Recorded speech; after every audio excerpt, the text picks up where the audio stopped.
que c'est le premier voyage missionnaire que j'ai fait avec mon frère Georges. Et quand je l'ai entendu prier, il a prié exactement la même chose que je prie quand on ouvre une maison. Après, j'ai écouté les prières de tous les frères, ça disait la même chose, en fait. Et même la prière de mon frère Alain Patrick, ça disait la même chose. Donc, on va lire un verset dans Matthieu chapitre 10. À partir du verset 11, on nous dit quelque chose qui est important. On dit, dans quelque village ou ville que vous entriez, informez-vous s'y trouve quelque homme digne de vous recevoir et demeurer chez lui jusqu'à ce que vous partiez. Bon, on ne sait pas encore quand est-ce qu'on va partir, mais on a trouvé quelqu'un qui est digne de nous recevoir. Gloire à Dieu.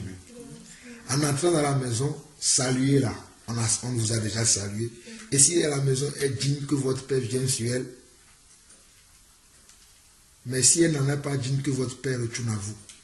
Donc, dans les prières, tout à l'heure, tous les frères disaient que la paix du Seigneur soit dans cette maison. Donc, le Seigneur te donne sa paix. Amen. Crois-moi, ma soeur, le Seigneur te donne sa paix. Parce que dans toutes les prières, unanimement, c'est ce que nous avons dit. Donc, le Seigneur te donne ta paix. S'il n'y avait pas la paix, toi-même, tu verras dans les prochains jours que la paix du Seigneur sera maintenant dans cette maison. Je vais sauter tout de suite pour aller au verset 40 pour dire que ce n'est pas nous que tu as reçu. C'est ce que le Seigneur me dit de te dire. Celui qui vous reçoit, me reçoit. Et celui qui me reçoit celui qui m'a envoyé. Il dit, celui qui vous reçoit, me reçoit. Nous sommes juste des canaux que le Seigneur utilise. C'est le Seigneur Jésus que tu as reçu aujourd'hui. Ça, n'oublie pas ça. Tu as reçu des hommes dont le monde ne fait aucun cas, mais c'est le Seigneur lui-même que tu as reçu. Et comme le Seigneur dit dans ce verset, celui qui vous reçoit me reçoit, et celui qui me reçoit celui qui m'a envoyé. Et celui qui reçoit un prophète en qualité de prophète recevra une récompense de prophète. Et celui qui reçoit un juste en qualité de juste recevra une récompense de juste. Donc c'est pour cela que le Seigneur t'accorde sa paix aujourd'hui. Mais maintenant je vais quitter ce verset pour revenir au verset 22. Parce que tout à l'heure tu as donné un témoignage qui pour moi me paraît normal. Parce que puisque tu es enfant du Seigneur, c'est des choses qui doivent arriver. Et ce n'est pas le commencement, ce n'est ni la fin. Parce que ça va continuer des choses comme ça. Mais il ne faut pas que tu oublies que c'est la volonté du Seigneur que certaines choses arrivent. Dit, verset 22 dit, vous serez haïs de tous à cause de mon nom, mais celui qui persévérera jusqu'à la fin sera sauvé.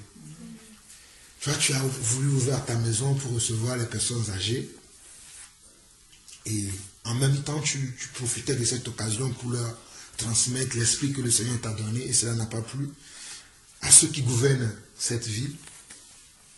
Mais la Bible dit ici que nous serons haïs à cause de qui? À cause du Seigneur. Donc ne vois pas ça comme si c'est un empêchement, mais tu dois continuer, tu dois persévérer jusqu'à la fin. Même s'il y a des gens qui ne veulent pas que tu continues dans cette attitude que tu as, cet esprit dans lequel tu marches, il faut continuer à marcher dans cet esprit jusqu'à la fin. Parce qu'il y aura toujours de l'opposition. Comme nous-mêmes, nous avons toujours de l'opposition, mais nous devons comprendre que nous ne travaillons pas pour nous-mêmes, mais nous travaillons pour quelqu'un.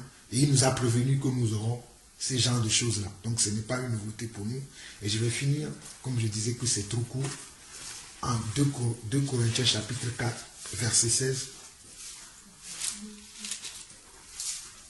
2 Corinthiens chapitre 4, verset 16 qui dit, c'est pourquoi nous ne perdons pas courage.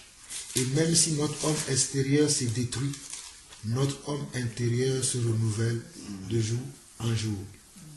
Ça, ce petit verset-là ne m'est pas venu à cœur, mais quand je pensais à la paix, quand les frères sont partis pour chercher la Bible, le Seigneur me dira de compléter cela avec ma soeur, pour savoir que même si notre homme extérieur c'est l'apparence, c'est nos sentiments, c'est nos émotions que les gens peuvent voir. Des fois, ça se détruit au vu de ce que les gens peuvent ressentir ou voir. Mais ici, le Seigneur nous dit que notre homme intérieur qui ne se voit pas, qui est l'esprit qui est attaché au Seigneur, se renouvelle de jour en jour. Donc c'est ce que le Seigneur est en train de faire avec toi. Donc ma soeur, sois dans la paix du Seigneur et que la paix du Seigneur soit sur cette maison et sur toute personne qui mettra ses pieds dans cette maison et trouvera la paix. Amen. Au nom de Jésus-Christ. Amen. Amen.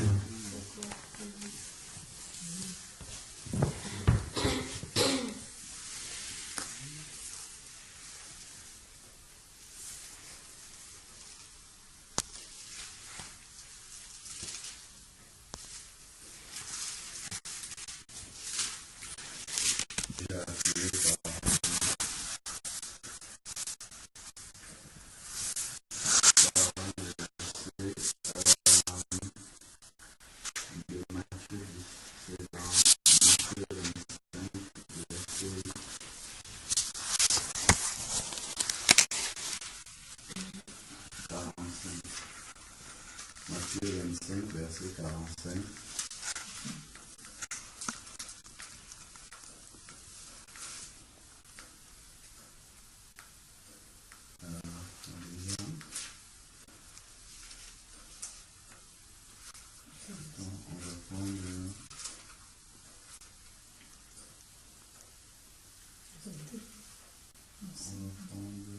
Pas le verset 45,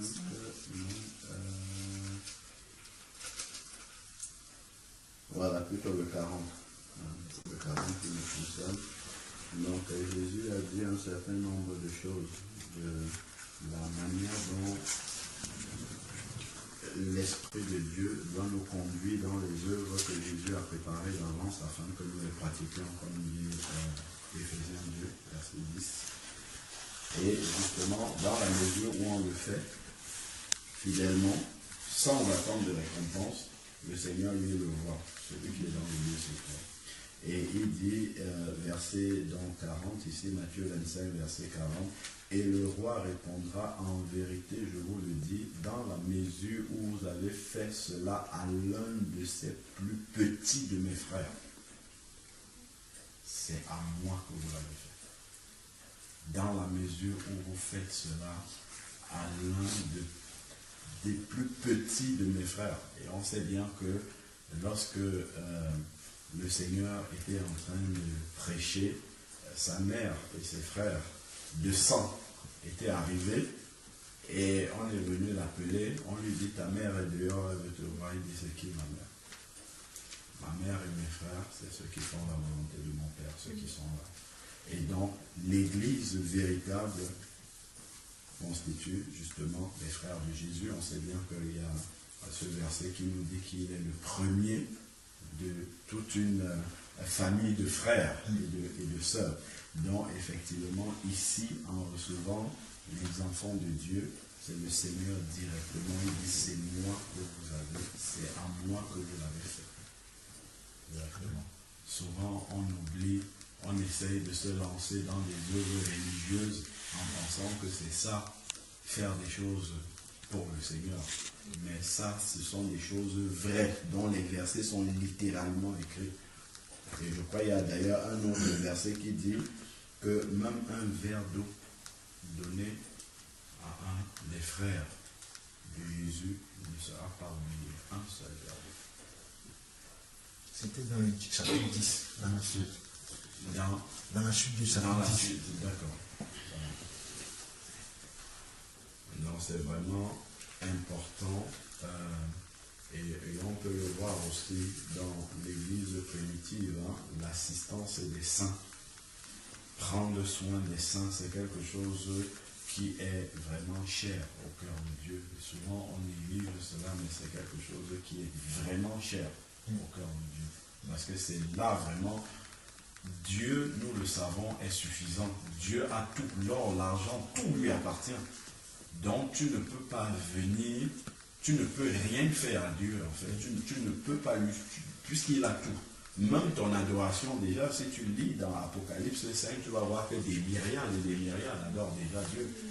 Donc en fait, Dieu en lui-même, tu ne peux rien lui apporter. Donc la façon vraiment de faire quelque chose à Dieu, c'est de faire cela à ses frères. C'est n'est que comme ça, parce que ses frères, eux, ils ont besoin de quelque chose. Mais Dieu, lui, n'a besoin de rien, en réalité. Mais ça, on nous a trompés avec eux. On nous a vraiment trompés là-dessus. En pensant que c'est en allant, je ne sais pas, mettre l'argent dans les bâtiments, dans les ci, et ça qu'on est en train de servir Dieu. Mais véritablement, ces versets-ci sont là pour nous montrer véritablement ce qui touche le cœur de Dieu. Quand on prend soin d'un saint, quand on prend soin de quelqu'un qui est faible, qui est diminué, parce qu'on sait que le Seigneur Jésus a toujours eu à cœur la veuve, l'étranger, l'orphelin, celui qui est dans une condition faible, en fait. Puisqu'il est venu pour les cœurs brisés, il est venu pour les opprimer, il est venu pour les laisser pour compte. Donc celui qui a à cœur de se soucier de cela, en fait c'est du Seigneur qu'il se soucie directement. Et ça, on l'a vraiment un peu perdu, parce qu'on s'est fouvoyé, en fait, dans notre religion, on a commencé à faire plein de trucs très compliqués en oubliant les choses simples, qui sont pourtant la base et le fondement même. de l'évangile. Et ça rejoint justement Jacques qui parle de la foi et des œuvres dans ce livre. Sans que ces œuvres-là qui viennent en fait manifester véritablement la foi qu'on a. Si je reste à 6000 km là-bas, je sais pas, j'exagère, à 400 km là-bas tout le temps, je dis, oh ma soeur, je t'aime. C'est le jour où je vais me déplacer comme ça pour venir te voir que tu... Je sais que certainement tu le croyais déjà, mais quand tu vois les personnes se déplacer comme ça, ça a quelque chose. Là, on se dit que cet amour-là est vrai, il est véritable, il n'est pas que verbal comme ça. Donc, il faut manifester, il faut que cet amour-là soit en action, en fait, pour être manifeste. Et en fait, il faut que les œuvres viennent accompagner, justement, et manifester cette foi-là. Sinon, notre foi, elle est vaine, parce qu'elle va rester théorique, en fait. Si on ne démontre pas ça véritablement par des œuvres, et c'est quelque chose, en fait, qui doit s'écouler naturellement de la vie d'un enfant de Dieu. C'est-à-dire que, en fait, ce ne sont même pas des choses qui doivent se programmer, se forcer. En fait, ça doit être la vie normale d'un enfant de Dieu, sans attendre de récompense. Parce que chaque acte qu'on pose, en fait, si on pose, ce n'est pas parce que, je crois que c'est Calix qui explique souvent ça bien, il dit que lorsque un enfant est tout petit, pour amener l'enfant à l'obéissance, à bien travailler par exemple à l'école, à obéir à ses parents, on va faire des promesses. On va dire, bon, allez, hop, si tu es obéissante pendant toute la journée, à la fin de la journée, je vais te donner un bonbon. Si tu fais ça en plus, je t'en donnerai deux. C'est un peu comme ça avec le Seigneur. Quand on est bébé spirituel, il faut qu'on ait des promesses derrière pour obéir. Mais quand on grandit avec le Seigneur, en fait, l'enfant qui a grandi obéit de façon naturelle. On n'a pas besoin de lui faire des promesses. Et ça devient en fait la vie de l'enfant de respecter ses parents, d'obéir à ses parents. De la même façon, en fait, quand le fruit de l'esprit grandit en nous, nous manifestons la nature de Jésus de façon naturelle. Donc quand nous posons un acte, nous n'allons pas dans la chambre pour dire, papa, tu as vu l'acte que j'ai posé là maintenant, j'attends la bénédiction qui correspond. Non, pas du tout. C'est que tu le fais uniquement parce que si Jésus avait été à ta place, il aurait fait la même chose. Tout simplement. Donc en fait, c'est la vie de Jésus, la nature de Jésus qui grandit en toi, qui accomplit ces œuvres-là de façon naturelle. Nous voyons bien que quand Jésus guérissait les malades, multipliait les pains pour nourrir la foule, il n'attendait rien en retour. Et vraiment, moi, j'avais été très, très édifié par l'exhortation de Calix qui parlait du fait de se mettre en retrait pour passer du temps dans la présence de Dieu, mais pas pour venir demander des choses à Dieu. Et vraiment, le Saint-Esprit l'avait conduit à prendre un bon exemple, l'exemple de Jésus, parce que Jésus n'avait besoin de rien du tout. Mais on se demande, mais qu'est-ce qu'il passait le temps à faire dans la présence du Père pendant toute une nuit à prier, alors qu'il n'avait lui-même, pour lui-même, il n'avait besoin de rien. Et c'est notre modèle. Ça nous montre vraiment vers quoi nous devons tendre, nous approcher du Père, parce que nous l'aimons tout simplement. Et ça, c'était justement le modèle de Jésus. Et de la même façon, lorsque nous nous approchons de notre prochain, de nos frères et sœurs, ce n'est pas parce qu'ils peuvent nous apporter quelque chose, c'est parce que Jésus les aime. Et donc nous aussi, nous laissons Jésus les aimer au travers de nous. Parce que Jésus aurait fait la même chose. Si mon frère pleure, Jésus serait venu dire, pose ta tête sur mon épaule et je vais te porter. De la même façon, nous aussi, lorsque nous le faisons de façon naturelle parce que Jésus aurait fait la même chose. Et ça, c'est un grand signe de croissance spirituelle. Quand nous atteignons vraiment ce stade-là où nous manifestons naturellement la nature de Jésus sans rien attendre parce que Jésus, en fait, est tellement plein en nous que nous avons envie de lui ressembler, là on voit vraiment qu'on s'approche de plus en plus de la stature parfaite de Christ, qui est l'objectif justement du Seigneur. Et d'ailleurs, Éphésiens 4, versets 12 et 13, nous précise que tous les ministères ont été donnés pour nous amener à cette stature-là. Donc, c'est véritablement l'objectif du Seigneur. Lorsqu'il sauve quelqu'un, ce n'est pas pour que la personne ait une bonne vie sur la terre, tout ça, c'est accessoire en fait. C'est pour ça qu'il a dit dans Matthieu 6, verset 33, recherchez premièrement le royaume des cieux et sa justice, et toutes les autres choses qui sont accessoires sur la terre vous seront données par-dessus tout. Donc c'est vraiment important que nous n'oublions pas cet objectif-là. Parce que lorsque, je crois que c'est Matthieu 13, si je ne me trompe pas, où il dit, en fait, ou 12 ans, oui, où il dit que, en fait, il y a quelqu'un qui avait une vie qui est venu après pour voir s'il y avait du fruit, mais il n'a pas trouvé, il n'en a pas trouvé. Et puis justement, il voulait faire couper la vigne. Puis les serviteurs ont dit non, attends, on va encore labourer, ainsi de suite. Et il parle justement du fait que lorsque le Fils de l'homme est venu chercher du fruit en Israël, il n'en a pas trouvé. Il est venu chez les siens et les siens l'ont rejeté. Donc lorsque le Seigneur va revenir, s'il vient chez Hervé, il veut savoir est-ce que je dois enlever Hervé ou pas? Est-ce qu'il doit rester dans la grande tribulation ou est-ce qu'il doit partir? Qu'est-ce qu'il va regarder? Bon, déjà, si tu es né de nouveau, tout ça, c'est d'abord la base. Ensuite, maintenant, ce qu'il va regarder, il ne va pas voir si tu sais chasser les démons, si tu parles en langue. Il ne va pas voir. Pourquoi il ne voit pas tout ça? Parce que c'est lui qui te l'a donné. S'il t'apprécie ou s'il te juge sur ce qu'il t'a donné, lui-même, il serait impartial. Il serait partial. Parce qu'à certains, il donne des dons différents. Donc, il ne peut pas nous juger sur ce qu'il nous a donné lui-même. Mais il va nous juger sur ce qui est notre, ce que nous lui apportons. Et là, qu'est-ce qu'il va regarder? C'est l'état de maturité du fruit de l'esprit dans ta vie. C'est ça qu'il va regarder.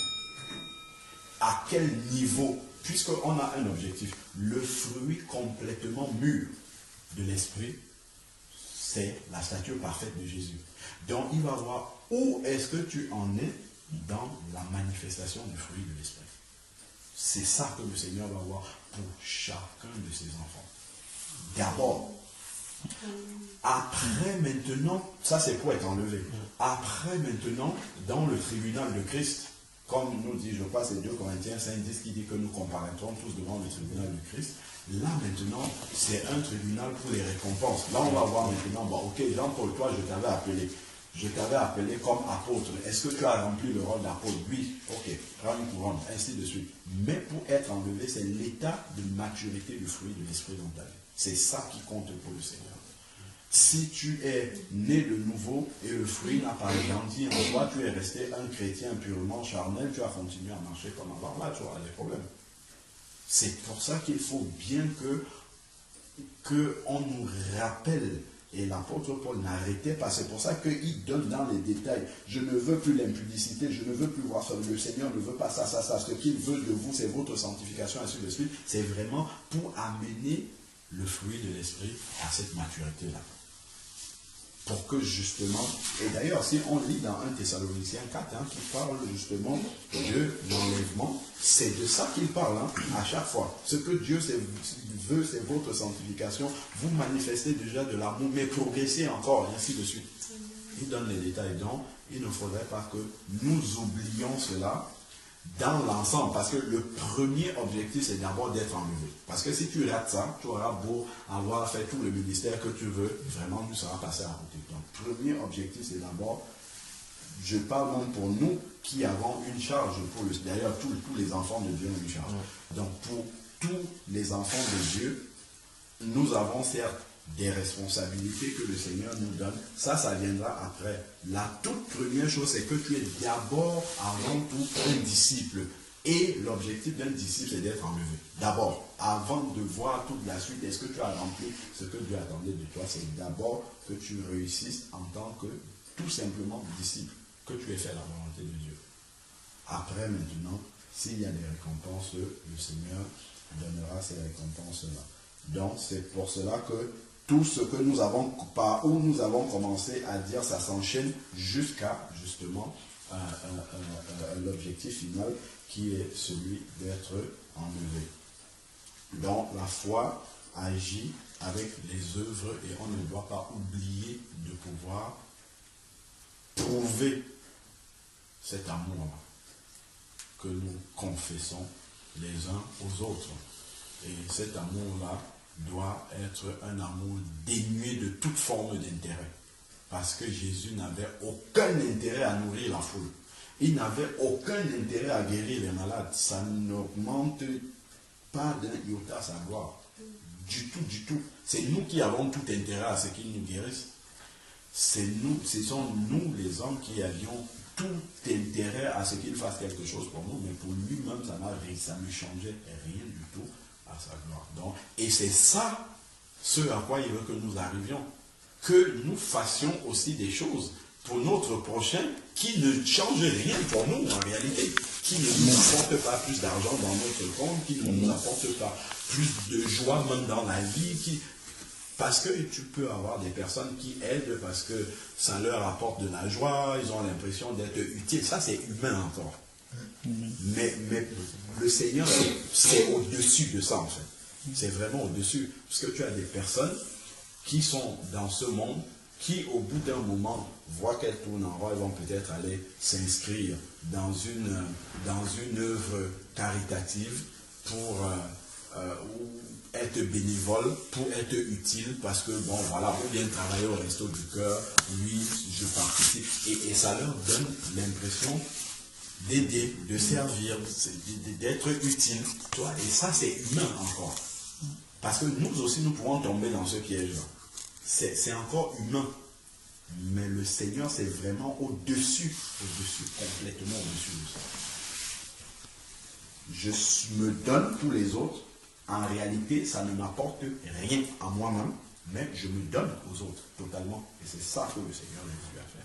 C'est ce à quoi vraiment il veut nous amener. Ça, c'est vraiment lorsque on atteint vraiment l'homme fait, comme Paul utilise le terme, l'homme fait. C'est la stature de l'homme fait. C'est ce à quoi vraiment nous devons aspirer, arriver et rester. Parce que, en fait, notre problème, c'est que des fois, on peut avoir une courbe croissante comme ça, comme la chair est encore là, hop, après on pique, après on remonte, après on pique, pourtant Jésus était comme ça. Toujours. Stable. La statue parfaite en toutes circonstances. Pourtant, nous, ça peut fluctuer. Et qu'est-ce qui va faire que ça reste stable?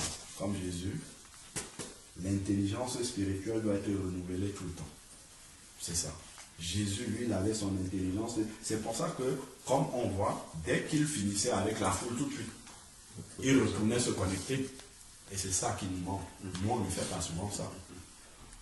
On est avec la foule, après on reste dans cette pensée-là.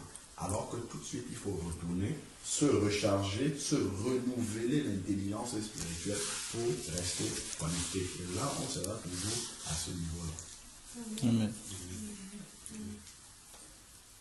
Et pour ça, la parole de Dieu, c'est le premier fondement. Après, nous avons l'adoration, nous avons le parler en langue, nous avons tout ça qui recharge les batteries pour rester toujours spirituellement éveillé. Amen. Amen. Amen. Si je peux ajouter quelque chose concernant la foule. Justement, lorsque le Seigneur, dans Marc 8, il dit, en ces jours-là, une foule nombreuse s'étend de nouveau, Marc 8 à partir du verset 1. En ces jours-là, une foule nombreuse s'étant de nouveau réunie et n'ayant pas de quoi manger. La foule est réunie et elle n'a pas de quoi manger. Pourquoi? Parce qu'elle écoute le Seigneur parler, parce qu'elle est venue entendre le message du Seigneur, parce qu'elle est venue pour rester dans la présence du Seigneur.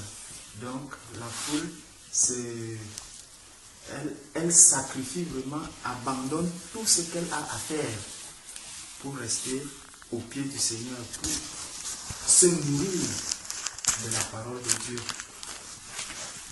Il dit, et là, ce qui est impressionnant, c'est ce que le Seigneur vient dire par la suite. Jésus appela les disciples et leur dit, je suis ému de compassion pour cette foule. Donc, celui qui va vraiment se sacrifier lorsque le Seigneur voit, parce que le Seigneur a son regard sur chacun de nous. Et lorsque le Seigneur voit les sacrifices que quelqu'un fait pour lui, c'est pour cela que lorsque les frères disaient tout à l'heure que même un simple verre d'eau que tu vas donner à quelqu'un, en son nom, ce verre n'est pas vain. Le Seigneur dit, je suis ému de compassion pour cette foule.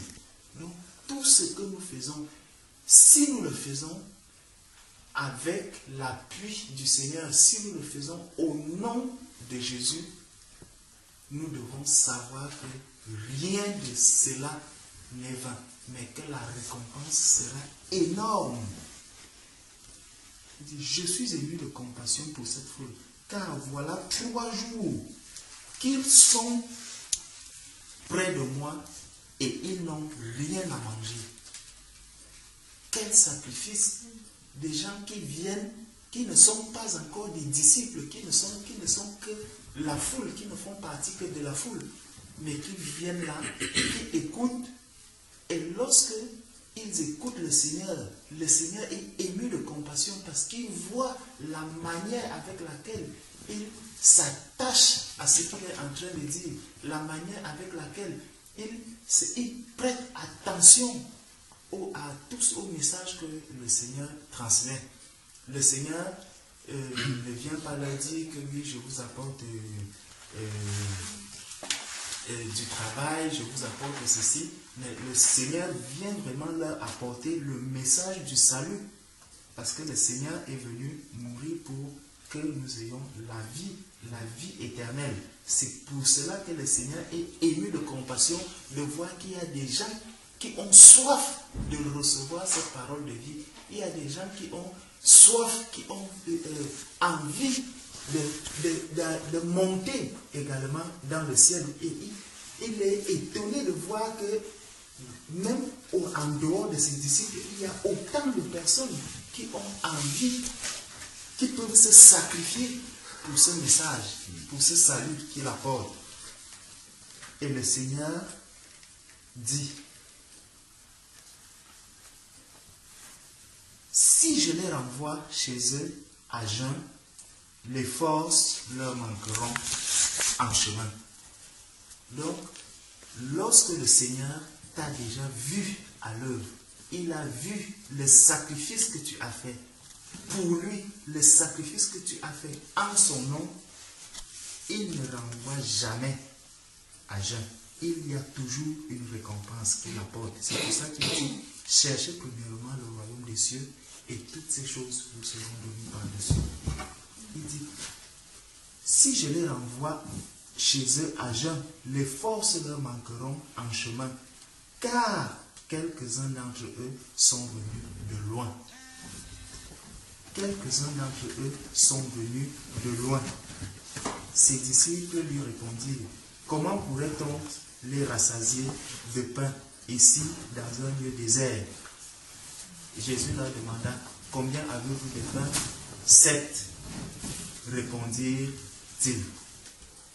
Donc là, les disciples vont déjà commencer à s'inquiéter par rapport au nombre de pains. Et ça, Jésus lui-même, parce que c'est avec ses disciples qu'il vit, c'est avec ses disciples qu'il marche, qu'il passe de foule en foule. Mais ici, lorsqu'il demande aux disciples, qu'est-ce que vous avez? Ils disent, nous n'avons que 7 pains. Alors il fit asseoir la foule par terre, prit les 7 pains, et après avoir rendu grâce, il les rompit et les donna à ses disciples pour les distribuer, et ils les distribuèrent à la foule. Donc, le Seigneur ici a déjà vu. Prenons maintenant ce qui se passe Voyons ce qui se passe dans Luc chapitre 19. Luc chapitre 19. Jésus étant entré dans Jéricho, traversait la ville. Et voici un homme riche appelé Zachée, chef des publicains, cherchait à voir qui était Jésus. Donc voilà un riche homme qui cherche à voir qui est Jésus. Mais il ne pouvait y parvenir à cause de la foule, car il était de petite taille. La foule ici, la première foule que nous avons vue, elle avait soif d'entendre la parole du Seigneur. Or, la foule ici, Zachée n'arrive pas à atteindre le Seigneur. Pourquoi? Parce qu'il est de petite taille. Donc, cette foule l'empêche. Et c'est comme ça également que lorsque nous vivons, nous avons des choses, nous avons même des gens qui vont nous empêcher d'atteindre notre objectif qui est de servir notre Seigneur comme cela se doit. Ça peut être les membres de nos familles. Et justement, gardons le doigt dessus. Dans Marc chapitre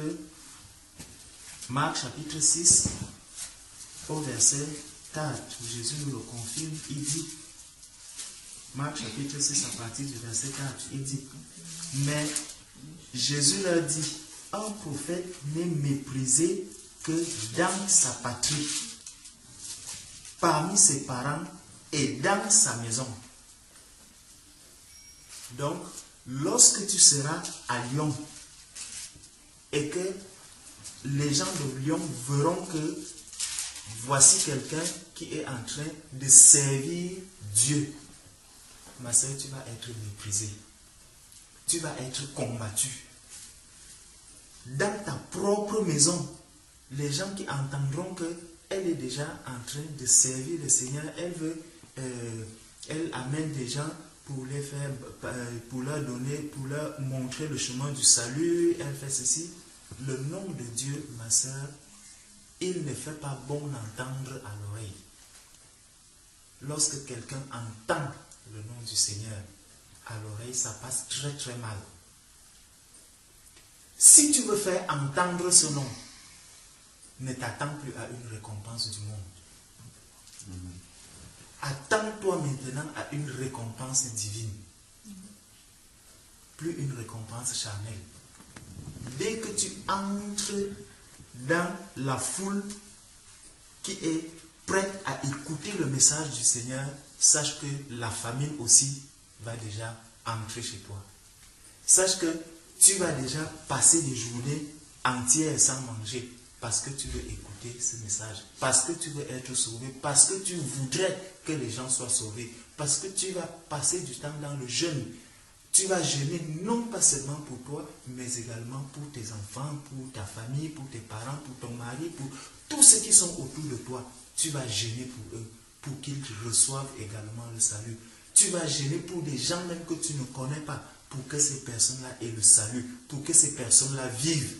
Et cette vie, tu ne l'auras que au travers de la souffrance. Parce que Jésus lui-même est passé par la croix pour que nous ayons la vie, pour que nous ayons le salut. Mais lorsque tu seras en train de le faire, tu ne seras jamais récompensé par les tiens. C'est pour ça qu'il dit, tu ne peux pas être, le prophète est d'abord méprisé dans ta propre maison, dans ta propre tribu. Si on ne te méprise pas dans ton entourage, pose-toi des questions. Demande-toi, est-ce que c'est vraiment l'œuvre du Seigneur que je suis en train de faire? Si tu continues à fréquenter les mêmes amis et que ces mêmes amis continuent à te voir comme quelqu'un qui est toujours bonne pour elles, qui est toujours en accord avec ce qu'elles font, pose-toi des questions. Parce que le nom du Seigneur, lorsqu'il arrive quelque part, il te met affamé. Il te laisse affamé. Et lorsque quelqu'un est affamé, il n'a pas le temps d'aller dans les boîtes de nuit parce que tu ne vas pas aller passer 3 jours affamé et puis tu sors de là, tu rentres encore dans une boîte de nuit pour danser, tu n'auras pas de force pour danser. Donc tu es complètement séparé du monde. Ça prouve que ta place n'est plus là dans le monde, dans le commun des mortels. Tu es déjà à côté, tu es déjà à part. Et étant à part, tu vas être méprisé par tes parents, méprisé par ta famille. Et il dit, il ne put faire là aucun miracle, si ce n'est qu'il imposa les mains à quelques malades et les guérit.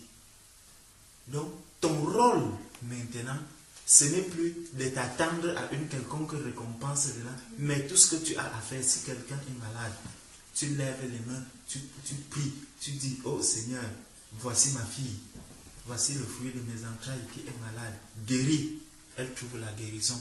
Amen. Ton mari a un problème, Seigneur, voici, il prie. Et tu pries chaque jour pour que tous soient sauvés, que tous aient le salut. Tu pries pour les personnes qui sont autour de toi. Donc, et il dit donc, et il s'étonnait de leur incrédulité. Donc cela est déjà prévu. Revenons maintenant dans Luc au chapitre 19. Bonjour.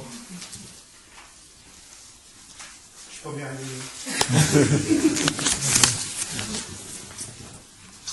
Bonjour. Bonjour. Bonjour. Bonjour. Bonjour.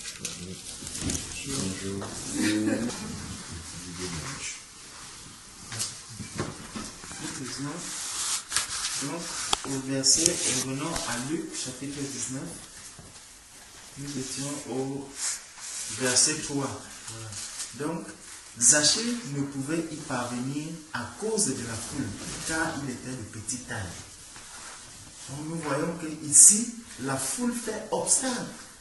Il y a donc beaucoup de choses autour de nous qui vont faire obstacle à notre avancement, à notre progression, à notre salut. Mais qu'est-ce qui se passe? Il courut en avant et monta sur un sycomore pour le voir. Ma soeur, prépare tes pieds. Prépare tes pieds. Parce que même lorsque tu auras avec toi, la parole de Dieu dit, ils seront deux sur le lit, l'un sera enlevé et l'autre pas. Ta prière, c'est quoi? C'est que vous soyez tous les deux enlevés. Mais ne permets pas que, si celui qui est à côté ne veut pas recevoir le salut, que toi aussi tu le perdes. Zachée a couru. Donc quand tu vas courir, ça sera pour fuir, pour te rapprocher le plus possible. Pour te rapprocher le plus possible de Jésus. Amen. Tu dois t'attacher vraiment à ta parole. Que rien ne vienne à t'empêcher de te rapprocher de plus en plus. On dit, il courut en avant et monta sur un sycomore pour le voir. Qu'est-ce que tu dois faire pour que Jésus règne dans ta famille, pour que Jésus règne ici, dans cette maison, pour que Jésus règne, pour que tous ici soient sauvés? Le geôlier, il a reçu le salut étant parce qu'il recevait, parce qu'il il avait Paul et Silas en prison. C'est pour cela qu'il a reçu le salut. Donc, lui, le Seigneur s'est servi s'est révélé à lui alors qu'il détenait 2 prisonniers. Et ce sont ces 2 prisonniers-là qui ont fait qu'ils reçoivent le salut. Ma soeur, toi-même, tu sais par où est-ce que tu dois monter, quel est le sycomore sur lequel tu dois monter pour recevoir ce salut. C'est toi seul qui le connais. Toi seul est capable avec le Seigneur. Il est monté sur un sycomore pour le voir, parce qu'il devait passer par là. Des étapes que tu vas traverser. Lorsque tu restes attaché au Seigneur Jésus, dis-toi que si je passe par ce chemin, Si je traverse cet obstacle, vraiment, je sais que c'est mon Dieu qui me permet de passer par ici. Que quelqu'un ne vienne pas te dire, oh, vraiment, tu vois, tu es en train de souffrir maintenant à cause de la parole. On t'a bien dit que c'est ça. Bonjour. Bonjour, messieurs. Bonjour, madame. Oui, je t'ai vu, Florent. Avec qui? Je suis avec mes frères en Jésus, mes frères en Christ. Ah bon, d'accord. Que quelqu'un ne vienne pas te dire que ma soeur, pourquoi est-ce que tu es en train de voir quand tu vois tel genre de souffrance, c'est parce que ton Dieu que tu es en train en qui tu crois, c'est parce que tu es déjà en train de trop prier, parce qu'il y a même beaucoup de personnes qui nous reprochent de trop prier. Quand on va te voir en train de trop prier, on va dire, tu vois, tu lis déjà trop la Bible. Est-ce qu'on lit la Bible comme ça? C'est les messages, c'est ce que les gens disent ici dehors. La Bible n'est pas un livre que tu peux lire comme ça. On ne lit pas la Bible comme ça. Tout ce qui t'arrive là, c'est parce que tu lis trop la Bible. C'est parce que tu pries trop. C'est parce que chez toi, avant de me convertir, je savais que lorsque tu écoutes trop les cantiques à la maison, c'est qu'il y aura des chez toi. C'est ce qu'on me disait chez moi. Or maintenant, il n'y a que les cantiques. Les chants spirituels qu'on écoute à la maison. Mais lorsque tu vas te mettre à les écouter régulièrement, on va te dire, tu vas déjà amener le deuil. Tu vas déjà amener la mort. Mais justement, je vais tuer ma chair. Donc ma chair est en train de mourir pour que mon esprit vive. Amen. Et ça, ma soeur, il faut savoir que il y a des chemins tortueux par lesquels tu dois passer. Parce que le Seigneur même dit que le chemin qui mène à lui est étroit. Et l'âge est le chemin qui mène à la perdition. Donc, si tu veux être dans le chemin large, tu seras tout droit vers l'autre. Mais si tu décides de te rétrécir, d'enlever beaucoup de choses, lorsque tu es avec toi et que tu as 6 sacs sur toi, tu te dis, le sac-ci ne suffit plus. Si je veux passer par ici, il faut que je le prenne et que je dépose tel autre sac. Non, je dépose. J'ai même encore un sac devant. Non, même ce sac-ci, s'il faut que je passe de côté, ce sac-ci aussi va serrer. Parce que ici est plus large que lorsque tu te mets de côté. Donc s'il faut passer, le Seigneur dit le chemin est étroit, il est bien étroit. Et pour y passer, il faut vraiment se débarrasser de beaucoup de choses. Amen. Et seuls les violents pourront y parvenir. Donc si tu ne te fais pas violence, ma soeur, ça sera difficile. Et il courut en avant en montant sur un sycomore parce qu'il devait passer par. Lorsque Jésus fut arrivé à cet endroit, voilà, nous voyons, voici au moment où Jésus arrive. Donc Zachée a déjà fait tout ça maintenant avant même qu'on ne nous signale la présence de Jésus. Il dit, lorsque Jésus fut arrivé à cet endroit, il leva les yeux et lui dit, Zachée, le Seigneur a vu tout ce qu'il a eu à faire. Le Seigneur lui dit, il lève les yeux et lui dit, Zachée, hâte-toi de descendre, car il faut que je demeure aujourd'hui dans ta maison. Amen. Hâte-toi de descendre, tu as déjà trop souffert. J'ai vu ta marche, j'ai vu comment tu as couru, j'ai vu comment tu es monté sur le sycomore. Tout simplement parce que tu me cherchais. Zachée, maintenant, descends. Je vais entrer chez toi. Amen. Ma soeur, le jour que le Seigneur entre chez toi, il entre, ce n'est pas pour perdre son temps. Le Seigneur n'entre jamais chez quelqu'un pour perdre du temps. Voici ce qui se passe. Il dit, Zachée se hâta de descendre et le reçut avec joie. Est-ce que tu seras prête? Est-ce que le moment où Jésus entre chez toi, si tu es parce que Zachée n'a plus hésité, Zachée n'a plus dit, est-ce que vraiment je peux te recevoir maintenant ou je vais d'abord enterrer mes parents qui sont morts ou, Le Seigneur Jésus a dit, laisse les morts enterrer les morts. Viens avec moi. Zachée se hâta de descendre et le reçut avec joie. Et ma soeur, merci parce que tu nous as reçus avec joie. Amen. Merci pour la paix. Voyant cela, tous murmuraient et disaient, il est allé loger chez un homme pécheur. C'est vous qui dites qu'il est pécheur. Est-ce que Jésus vous a dit que lui, il est encore pécheur? Jésus l'a vu, Jésus a vu son cœur, Jésus a vu sa volonté de le chercher. Ma soeur, on cherche Jésus. Celui qui ne cherche pas Jésus ne peut pas le trouver. Celui qui ne reste pas affamé 3 jours, voilà la foule qui est restée 3 jours sans manger. Et le Seigneur les a récompensés. Celui qui cherche Jésus, Jésus le trouve, Jésus vient à lui. Il dit que sa volonté est que tout le monde soit sauvé. Jésus veut que tout le monde soit sauvé, même ceux qui sont incrédules, comme tout. Voilà l'apôtre Paul. Regardez comment il a servi le Seigneur après. Comment le Seigneur s'est révélé à lui. Le Seigneur dit que sa volonté, c'est que tout le monde soit sauvé. Le brigand d'aujourd'hui peut devenir le grand serviteur du Seigneur de demain. Le grand voleur d'aujourd'hui peut devenir le grand serviteur du Seigneur de demain. Mais lorsque les gens vont te voir après, ils vont commencer à murmurer en disant, celui-ci est un pécheur.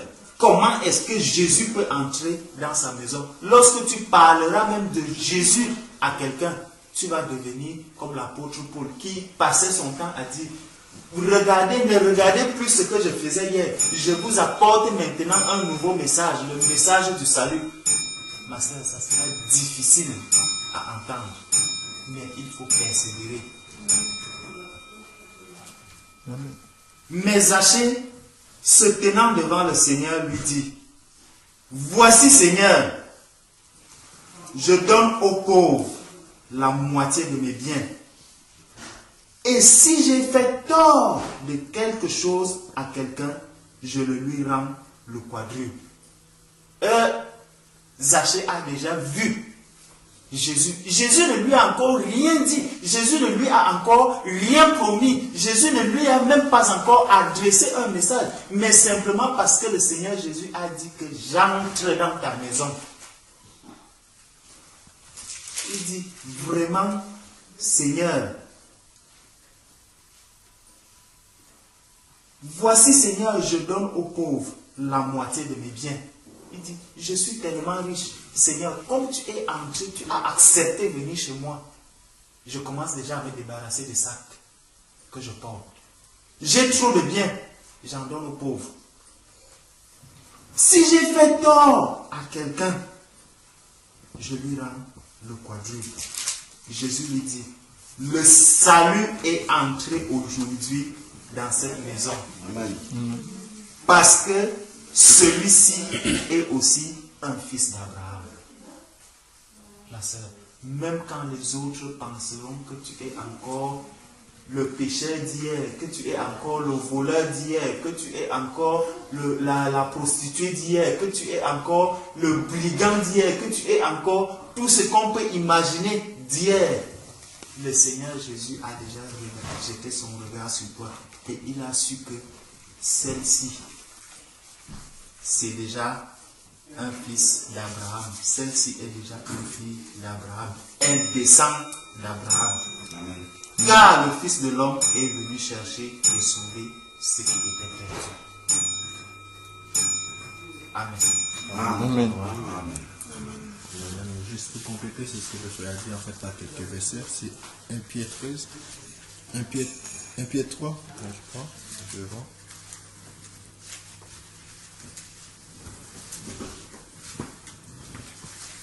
Excusez-moi, c'est le 1 Pierre 4, verset 13.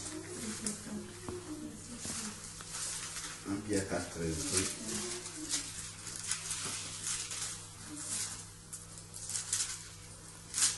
C'est bon.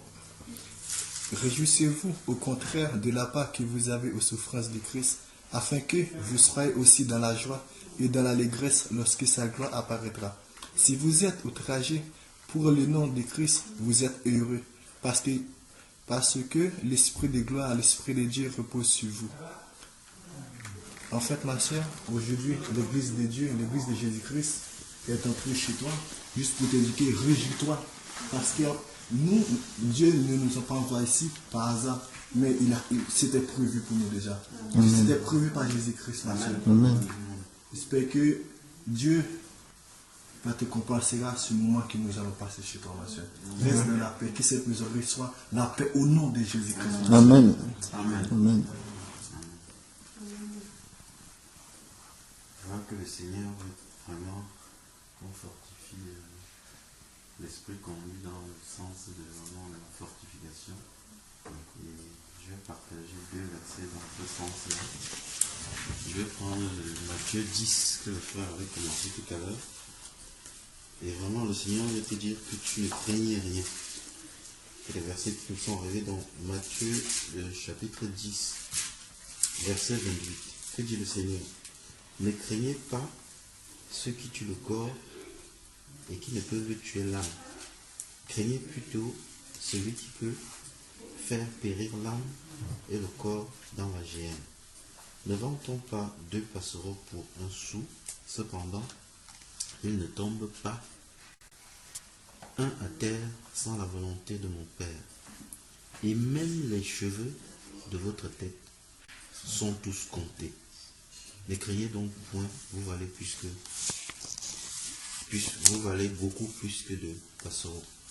Donc ma soeur, tu vois, le Seigneur dit que même les cheveux de ta tête sont comptés.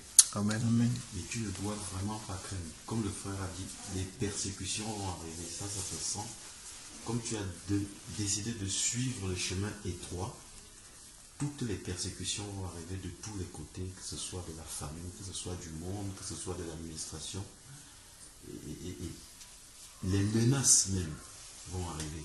Mais il ne faut pas que tu craignes, car tu as un grand prix aux yeux du Seigneur. Le Seigneur dit que même le moindre chevelu de ta tête, tout est compté. Et rien ne tombe à terre sans la volonté du Père qui est dans les cieux. Donc tu ne dois pas t'inquiéter de tout ce qui pourra t'arriver, parce que le Seigneur t'a racheté à un grand prix. Amen. Mais vraiment, tu vois, chaque fois qu'on a fait quelque chose, un grand prix, on pense, le Seigneur nous a racheté à un grand prix. Tu as vraiment un grand prix à ses yeux et tu ne dois pas craindre, mais tu dois plutôt marcher selon comme le frère a commencé.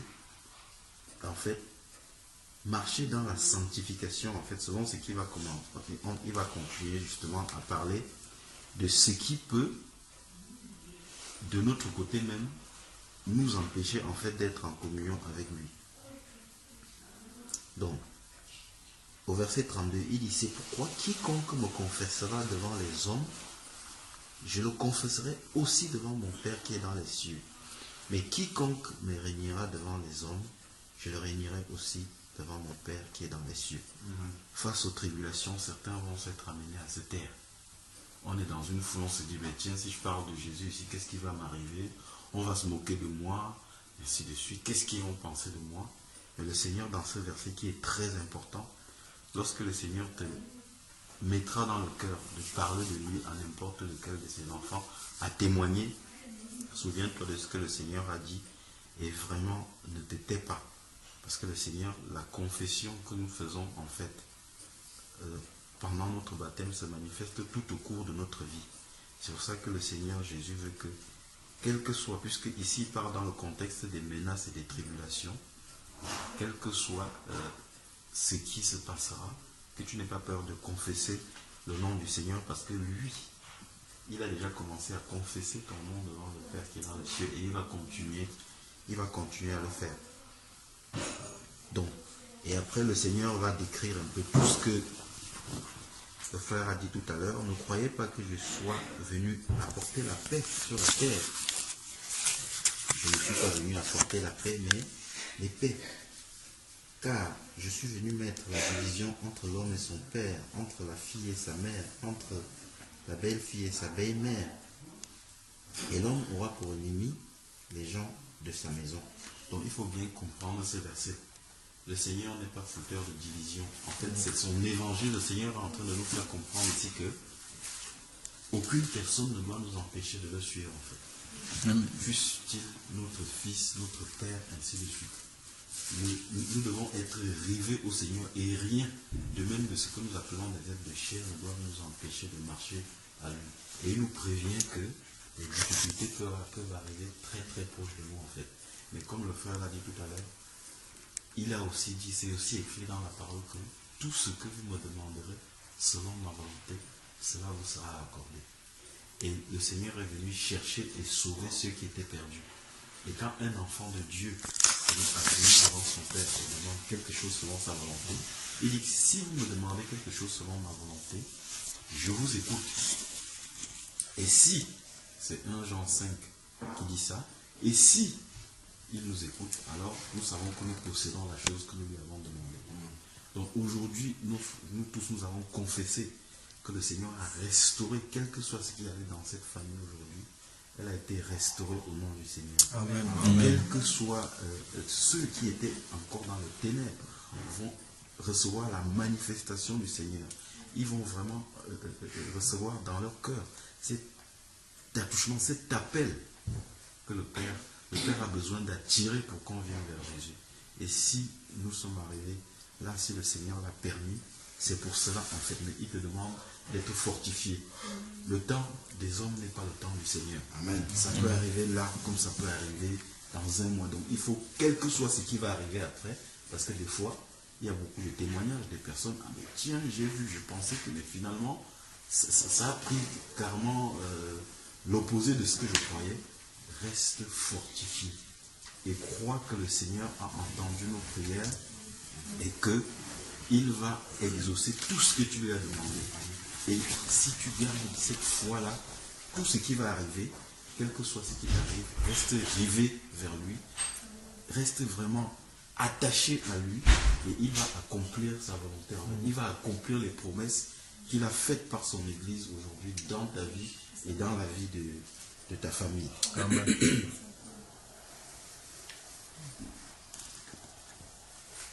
Alors, on va aller directement au verset 38 pour appuyer ce qu'on dit. Celui qui ne prend pas sa croix et ne me suit pas n'est pas digne de moi. Celui qui conservera sa vie la perdra, et celui qui perdra sa vie à cause de moi la retrouvera. Donc ça, c'est vraiment les démarches que nous devons faire d'un point de vue personnel. Souvent, pour un confort de vie, on peut être amené à faire des compromis en ce qui concerne la suite avec le Seigneur. On peut être amené à faire des compromis de confort de vie. C'est de ça que le Seigneur parle ici. Même si des décisions pour suivre le Seigneur doivent amener des impacts dans ce que nous considérons comme vital, nous devons mettre ça de côté pour suivre Jésus. C'est pour ça qu'il dit ici que celui qui perdra sa vie pour moi la retrouvera. Notre vie ne doit plus avoir aucune importance devant le Seigneur. Parce que le Seigneur veut que nous ayons entièrement confiance en lui. La notion de Père est quelque chose vraiment d'important ici. Quand Jean au chapitre 1 va nous dire à ceux qui ont cru, il leur a donné le pouvoir de devenir enfants de Dieu. Et 1 Jean chapitre 3 verset 1, qu'est-ce qu'il dit? Voyez de quel amour le Père nous a aimés pour que nous soyons appelés enfants de Dieu. Et souvent, par nos inquiétudes et nos soucis, nous faisons de Dieu un Père indigne en fait. Le Père prend soin de ses enfants. Nous, aussi méchants que nous sommes, comme le dit les évangiles, nous savons prendre soin de nos enfants. Et c'est cela que le Père veut que nous ayons, cette quiétude de l'enfant de Dieu, quelle que soit la fournaise qu'il y a autour de nous. Le 1 Pierre 4, je voulais le lire, le frère l'a déjà lu. Quelle que soit la fournaise qu'il y a autour de nous, en fait, il veut que nous soyons dans la paix, sachant que nous sommes les enfants du grand roi. Il nous aime et il va s'occuper de nous. C'est pour ça qu'il demande de porter sa croix et de le suivre. Nous aurons des tribulations, mais ce sera dans la joie, comme l'apôtre le dit, l'apôtre Paul le dit.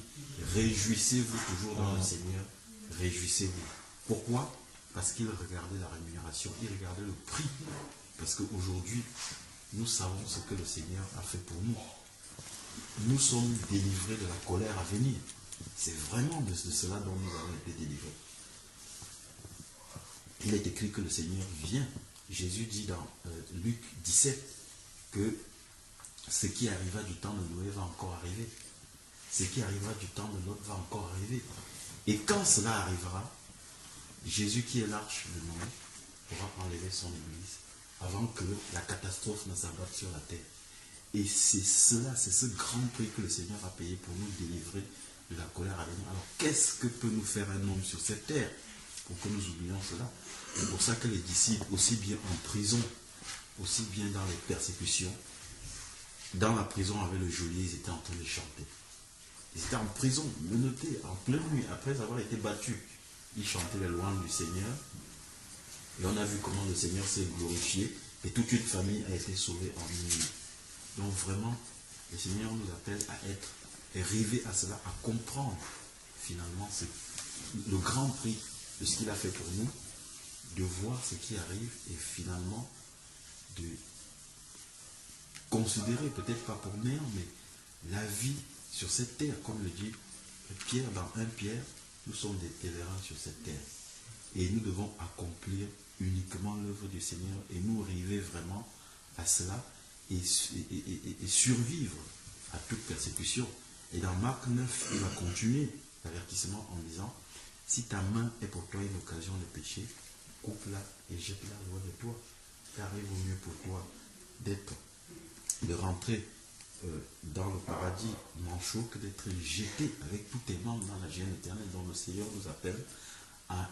Il prend des exemples forts pour nous montrer que rien ne doit nous amener encore à pécher contre le Seigneur. Quand nous avons compris le prix, ce qu'il a payé pour nous, que le grand roi a quitté son trône pour livrer, il a été livré, il a été châtié à notre place. Il est mort, il a versé son sang. Le Père donne son Fils pour qu'il meure. Aucun homme ne peut faire ça. Le Père livre son Fils à la mort comme ça. Pour nous, il a été écrit que Christ, Dieu prouve son amour pour nous en ce que Christ est mort pour nous quand nous étions encore des pécheurs. Alors vraiment, quand nous avons ces pensées-là, nous comprenons que la vie sur cette terre n'est qu'un passage et que nous devons vivre, comme le dit 1 Corinthiens 10, 31, tout ce que nous devons faire. Chaque fois que nous posons un acte, posons-nous la question si c'est pour la gloire de Dieu. Quoi que nous fassions, vraiment, soyons connectés au Seigneur Jésus pour nous poser la question, est-ce que Jésus aurait fait ceci? Est-ce qu'il aurait fait cela? Est-ce que le disciple aurait fait ceci? Est-ce que ceci plaît au Seigneur? Et cette démarche-là est agréable au Seigneur parce que dès qu'on se pose ces questions, le Saint-Esprit répond immédiatement. Et si on était en train de sortir de la voie, on est ramené. Mais la différence, c'est ça la différence entre nous et les païens. Le païen va pécher sans aucun acquis de conscience. Il va tout faire sans vraiment être dérangé. Pourtant, le chrétien, avant de poser un acte, parce qu'il ne s'appartient plus à lui-même, Paul dit que vous ne vous appartenez plus à vous-même, car Christ vous a racheté. Aujourd'hui, nous appartenons. Chaque fois que nous posons un acte, nous nous demandons si ceci est agréable à notre roi, à notre Seigneur, à celui que nous appelons Seigneur. Donc vraiment, sois fortifié, ma soeur. J'ai la conviction que ce que le Seigneur a promis dans le Seigneur aujourd'hui va être accompli. Amen. Ce qu'il a promis pour la confession, pour la sanctification, pour la cohésion familiale et pour le Saint-Esprit. Pour ma part, j'ai ressenti le Saint-Esprit descendre ici tout à l'heure quand nous prions. Et vraiment, je pense que quand le Seigneur descend, comme le frère disait, il ne part pas, je veux dire, il ne vient pas pour rien, il vient pour restaurer. Et tout va être restauré au nom de Jésus-Christ. Amen. Amen. Amen.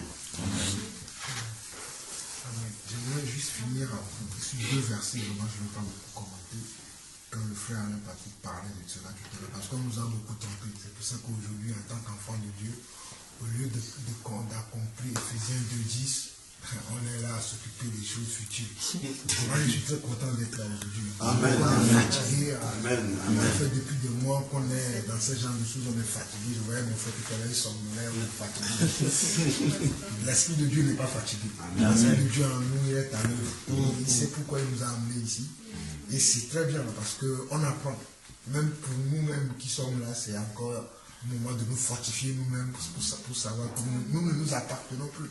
Amen. Nous prêchons ça aux autres, mais nous-mêmes aussi nous devons le savoir. Jeudi, c'était jeudi ou mercredi, on avait une autre réunion. Quand je suis revenu après, j'étais tellement. Je dis non, il faut que je me déconnecte parce que j'avais plus, je pouvais plus supporter. Et je me suis déconnecté.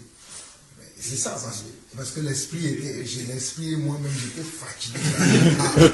Là, si je reste là, je vais dormir devant l'écran, je préfère aller communiquer.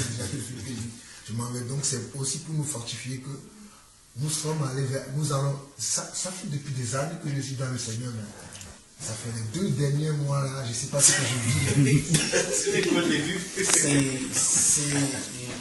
C'est chaud. Moi je bénis le Seigneur parce qu'on apprend, on se fortifie, on prend courage parce que c'est ça l'amour. Et l'amour se manifeste par ces gestes-là. La sœur, ça fait presque 1 an qu'on se connaît, plus d'1 an, mais bon, on en parlait 2 ou quelques fois au téléphone. Des fois on se rate, elle m'appelle, je la rappelle, on se rate. Mais si j'avais pas l'amour, je dirais, quand la dernière fois on disait, oh, on va aller voir les frères, et quand la sœur s'est proposée, je dis, on va aller faire quoi là-bas? On se connaît même pas, non mais, nous on va aller. Mais je me suis dit, ah non, on va passer, comme tu l'as dit aussi. Donc c'est très important, j'aimerais lire un verset qui parle de ça. C'est ce que les apôtres faisaient. Amen. Donc dans Romains 14, à partir du verset 26, Romains 14, à partir du verset 26, l'apôtre Paul dit ceci. Il dit, car la Macédoine et la Caïe ont bien voulu s'imposer une contribution en faveur des pauvres parmi les saints de Jérusalem. Elles l'ont bien voulu et elles le leur devaient, car si les païens ont eu part à leurs avantages spirituels, ils doivent aussi les assister dans les choses matérielles. Vous voyez, on nous dit ici que même si les saints ont eu part à leurs avantages spirituels, on doit aussi les assister dans les choses matérielles. Les choses matérielles dont l'apôtre Paul parle ici, c'est bien sûr l'argent, tout ce que les gens auront besoin, mais les gens ont besoin aussi de savoir qu'ils sont aimés. Les gens ont besoin de savoir aussi qu'ils ont des frères. Parce que comme le frère disait tout à l'heure, on est à Paris, on se voit Pascal, oui, on t'aime. Mais il faut que cet amour-là soit trouvé matériellement. Et je bénis aussi les frères, hein, parce que on s'est contribué de l'argent tout de suite. On s'est dit, bon, voilà, on va aller visiter nos frères. On va quitter ici tout à l'heure, on va aller à Aix-en-Provence aussi pour voir les frères. Mais je ne pense pas qu'il y a aussi des pasteurs aujourd'hui qui font ce que nous faisons. Je ne pense pas. Même s'ils le font, ils ont une idée derrière la tête. Peut-être je vais aller voir la sœur Florence parce qu'on a entendu que je donne un peu. La motivation est ça. Mais le Seigneur sait que notre motivation aujourd'hui, ce n'est pas ça. Nous aimons notre sœur, nous sommes venus vraiment pour l'assister. Et le Seigneur remplit tout à chacun de nous. Il y a même des gens qui ne parlent pas, mais aujourd'hui qui ont parlé. David, d'habitude, il ne parle pas. Vraiment. Dieu lui a donné aussi quelque chose pour toi, ma soeur. Tu as béni du Seigneur. Jacques chapitre. La sœur Florence ne donne rien du tout, c'est le Seigneur qui donne. Amen. C'est le Seigneur qui fait quoi que ce soit au travers de ses enfants. Amen. La sœur Florence n'est rien du tout. Amen. Jacques 1, verset 26 et 27. Et ça, c'est le résumé de tout ce que nous venons de faire. C'est le résumé. Jacques 1, verset 26 et 27. Il dit, si quelqu'un croit être religieux, sans tenir sa langue en Bible, mais en trompant son cœur, la religion de cet homme est vaine. La religion pure et sans tache. Parce qu'aujourd'hui, nous voulons avoir une religion pure. Pas comme une religion selon le monde. Aller à l'église le dimanche, chanter, c'est pas ça que nous voulons. Mais on nous dit que la religion pure et sans tache, devant Dieu notre Père, consiste à visiter les orphelins et les veuves dans leurs afflictions et à se préserver des souillures du monde. Et les souillures du monde, c'est la sanctification, bien sûr. Mais à aller visiter les orphelins, à visiter les veuves, à visiter ceux qui ont besoin d'avoir de l'affection de leurs frères, de savoir qu'ils ont d'autres frères. Et c'est pour ça que l'apôtre Paul, quand on voit le livre des Actes des Apôtres, le chapitre 17, 16, l'apôtre Paul va dire aux autres, allons voir les frères que nous avons laissés dans les autres vies pour voir où sont l'état de leur foi, où sont l'état de leur vie. Comme ça, si on doit les réveiller, on les secouer. Réveillez-vous, on va les secouer. Et l'apôtre Paul passait son temps à faire ça. Il les a engendrés déjà dans le Seigneur. Mais en tout temps, il revenait toujours pour voir. Est-ce qu'ils sont toujours en train de persévérer? Est-ce qu'ils ont toujours l'amour? Est-ce qu'ils gardent toujours la parole? Et c'est ce que nous sommes en train de faire. Nous savons déjà que vous êtes dans le Seigneur, que vous connaissez le Seigneur. Mais on veut voir, on est venu apporter un peu une petite, comment je vais dire, persévérance. Parce que le fait de nous voir aussi comme ça, ça va te booster. Il y a des frères qui m'aiment. Et ce n'est pas que des frères. Le Seigneur lui-même, il m'envoie des gens. Tout à l'heure, même quand tu priais, tu disais, Seigneur, place des paroles dans la bouche de tes serviteurs. Alors voici les paroles que le Seigneur nous a placées. Amen. Amen. Donc, que le Seigneur te conduise, ma soeur, mais sache que, comme le frère a dit, il s'est passé quelque chose aujourd'hui. Moi, j'ai la ferme conviction. Amen. Je ne suis pas Dieu. Je ne sais pas quand est-ce que ça va s'accomplir. Je ne sais pas quand est-ce que les choses se feront. Mais il y a quelque chose qui s'est passé aujourd'hui. Un jour, tu témoigneras, tu diras, j'avais tellement prié, j'avais tellement cherché, comme le frère disait tout à l'heure. Et tous les messages qui sont apportés, si tu peux les noter et les repasser dessus, je ne sais pas, bon, comme l'enregistrement est fait, et les écouter après. Surtout le passage que le frère a pris parlant des Zachée. Ça, c'est tellement vrai. Zachée qui est monté sur un arbre. Après, le Seigneur lui a dit, descends. Et c'est la même chose qu'il a fait avec Matthieu. Matthieu, il était un douanier qui était assis. Et le Seigneur l'a pris, il est parti chez lui. Et il mangeait avec lui. Les gens disaient, mais c'est pas Jésus qui est en train de manger avec le douanier là. Et c'est ce jour-là que le salut aussi est entré dans la vie de Matthieu. Et Matthieu est devenu un apôtre. Et regardez l'exemple que le frère Georges a pris. Zachée, ce jour-là, il a commencé à confesser sa vie. Il ne connaissait pas le Seigneur, mais il avait déjà la pratique. Et quand il a parlé, le Seigneur a confirmé que voici un fils du royaume. Tout ce qu'il a dit, il n'avait pas déjà vu le Seigneur. Mais tout ce qu'il faisait, il le faisait conduit par l'Esprit. Et le Seigneur va confirmer que voici aussi un fils d'Abraham. Parce qu'on est déjà un fils du Seigneur. Mais en temps, on est perdu dans le monde. Et comme la Bible dit, comme Jésus a envoyé les 10 et les 12 dans Matthieu 10, il a dit, allez vers les brebis égarées. Nous sommes tous les brebis du Seigneur. Tantôt, comme le frère disait tout à l'heure, Jésus, lui, il est toujours dans la constance. Mais nous, des fois, nous baissons la garde. Après, il faut que quelqu'un vienne nous secouer. On remonte un peu. Après, quand les tribulations, tout ça arrive, on baisse encore la garde. Donc, le Seigneur est en train de dire, ne baisse pas la garde aussi. Tu dois être toujours dans la constance. Tu dois être toujours dans la constance et dans la persévérance. Que le Seigneur te bénisse, ma soeur. Amen. Si je peux juste rajouter un dernier petit texte que le Seigneur me met à cœur. C'est un texte que j'ai donné un petit peu ces derniers jours. Je ne vais pas trop le commenter. À la limite, tu pourras le méditer tranquillement. Peut-être que tu le connais déjà. Parce qu'on est tous, en tant qu'enfants de Dieu, à subir ce genre de choses. Effectivement, quand on subit ces choses, il faut savoir comment se comporter et ne pas être surpris, c'est important. En fait, vous saurez deviner, c'est toi que je parle des souffrances. Donc c'est 1 Pierre 2, parce que effectivement il risque d'en avoir, il va en avoir même certainement, donc c'est important de savoir comment se tenir. 1 Pierre 2 à partir du verset 19. Je vais lire jusqu'au verset 21, après tu pourras aller jusqu'à la fin méditer. Car c'est une grâce que de supporter des afflictions par motif de conscience envers Dieu, quand on souffre injustement. En effet, quelle gloire y a-t-il de supporter de mauvais traitements pour avoir commis des fautes? Mais si vous supportez la souffrance, lorsque vous faites ce qui est bien, c'est une grâce devant Dieu. Et c'est à cela que vous avez été appelés. Parce que Christ aussi a souffert pour vous, vous laissant un exemple, afin que vous suiviez ses traces. Non, mais ça, si jamais, quand il y aura, pas si jamais, quand tu auras encore d'autres souffrances ou d'autres injustices, ne sois pas surprise. Rappelle-toi de ces paroles. Parce que c'est vrai que des fois, quand on vient au Seigneur, on s'attend des fois à recevoir plein de choses, que de bonnes choses. Et voilà, on est vraiment appelé à marcher comme notre Seigneur a su ses traces. Ne sois pas surprise, ne murmure pas, prends sur toi. Et voilà, donc c'est une grâce, c'est vraiment une grâce devant Dieu. Amen. Amen. Des épreuves, des afflictions que nous traversons pour nous bâtir, pour bâtir Christ en nous. Puisque Christ lui-même est passé par là pour être élevé en gloire. Comme dit, je crois que c'est Philippiens 2 qui parle de ça. Il s'est abaissé d'abord, ça c'est la souffrance par laquelle on parle. Et effectivement, pour parler justement d'affliction, d'épreuves qu'on doit supporter par motif de conscience. En fait, c'est que quand nous sommes en train de les traverser,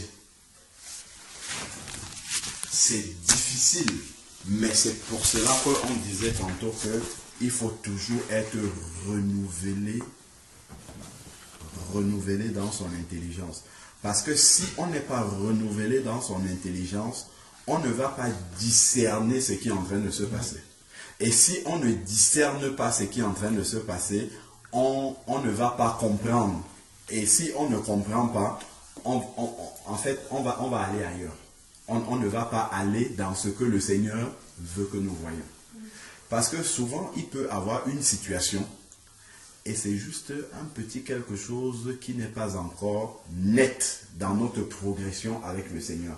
Et le Seigneur permet cette situation-là juste pour amener à niveau cet aspect-là de notre vie et après la tribulation passe. Mais tant qu'on n'a pas compris, on reste dans l'épreuve.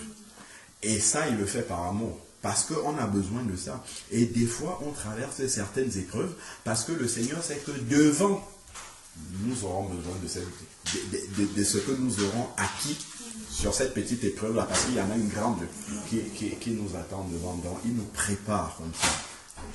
Et comme on dit, hein, en fait, pour le Seigneur, ce n'est pas la taille de l'épreuve qui est un problème. On sait que peu importe la situation qu'on est en train de traverser, le Seigneur est capable. Tu as souffert pendant 40 ans de quelque chose, le Seigneur peut arrêter ça en 1 heure de temps. Ça, ce n'est pas un problème pour lui. Mais maintenant, ce qui est important pour le Seigneur, ce n'est pas la taille de l'épreuve, mais c'est la manière dont tu te comportes dans l'épreuve. L'attitude dans l'épreuve. Dès que le Seigneur voit que déjà tu as compris, que tu es en train de passer un test avec lui, et que tu as la bonne attitude dans le test, c'est bon. Hop, elle a compris. Allez, on passe à l'étape suivante. C'est un peu la peine qu'il y ait ça. On avance. Souvent, tu peux avoir compris, mais le Seigneur te laisse encore là parce qu'il faut que ça se forme vraiment. Des fois, on dit, bon, moi j'ai la foi en Dieu, hein, ainsi de suite. Nous avons tous la foi quand tout va bien, évidemment. Mais à certains moments, il faut que le Seigneur nous permette à nous-mêmes déjà de voir si on a véritablement la foi. Donc, il permet certaines circonstances et il voit si tu vas encore confesser le nom de Jésus. On a vu avec Job. Nous aussi, on vit ça à des niveaux peut-être plus petits. Je peux dire à Calix tout le temps, je t'aime, tu es mon frère. Mais il faut qu'on ait un différent entre nous deux pour qu'on voit véritablement qui nous est. Tant qu'il n'y a pas de différent entre nous, c'est facile. C'est ça, tout va dire, oh mon frère. Mais dès qu'il y aura un différent entre nous deux, c'est là où je vais mesurer vraiment mon amour pour lui. Est-ce que... Tu peux nous faire un grand bol de café, s'il te plaît? Je sais pas en faire, oui. S'il te plaît. Est-ce que je vais rester dans mon coin pour murmurer contre Calix ou est-ce que je vais me demander comment je fais pour me réconcilier avec mon frère? C'est deux attitudes. Et l'attitude que j'aurai dans cette circonstance-là va me montrer si j'aime véritablement mon frère. Parce que là, on n'est plus dans des circonstances où c'est facile d'aimer. Ça devient compliqué. Et c'est comme ça que le Seigneur nous apprend sur nous-mêmes. Parce qu'on a un objectif, hein, comme on a dit tout à l'heure, la stature parfaite de Christ. Mais au fur et à mesure de notre marche avec le Seigneur, l'épreuve même nous révèle à quel niveau nous en sommes dans cette croissance-là. Mais si on avance la tête baissée et qu'on ne fait pas le bilan, nous on cherche seulement que Dieu enlève ça, parce que je n'en peux plus, il faut que ça parte. Mais non, Dieu a un objectif avec toi.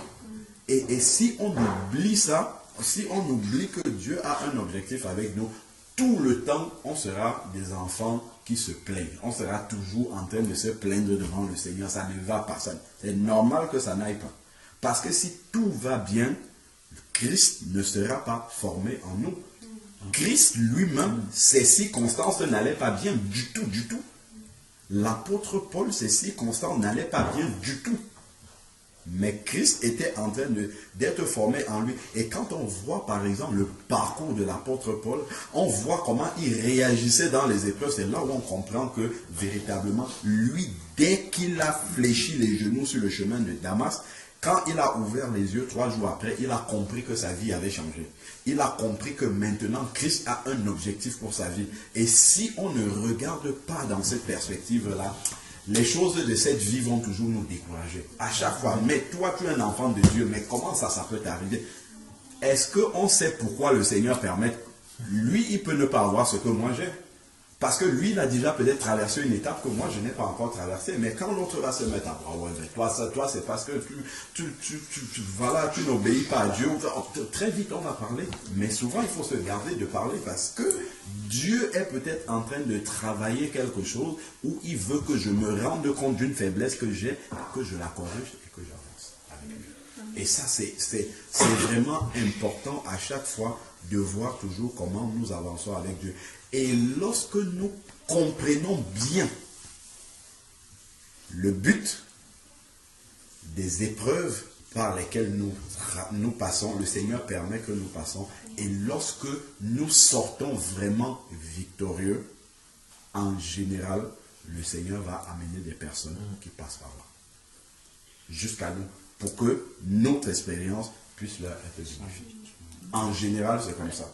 Si Dieu n'amène pas, c'est que nous n'avons pas réussi en fait l'épreuve. En général, c'est comme ça. Donc, ce n'est que dans ce sens-là qu'on peut se réjouir. Je crois que c'est le frère Charles qui disait que lui, il se réjouit quand il est dans l'épreuve. Et un autre pasteur là, qui disait, quand il est dans l'assemblée, il y a tellement de problèmes, il ne sait plus où mettre la tête. Je me réjouis de voir comment le Seigneur va se glorifier.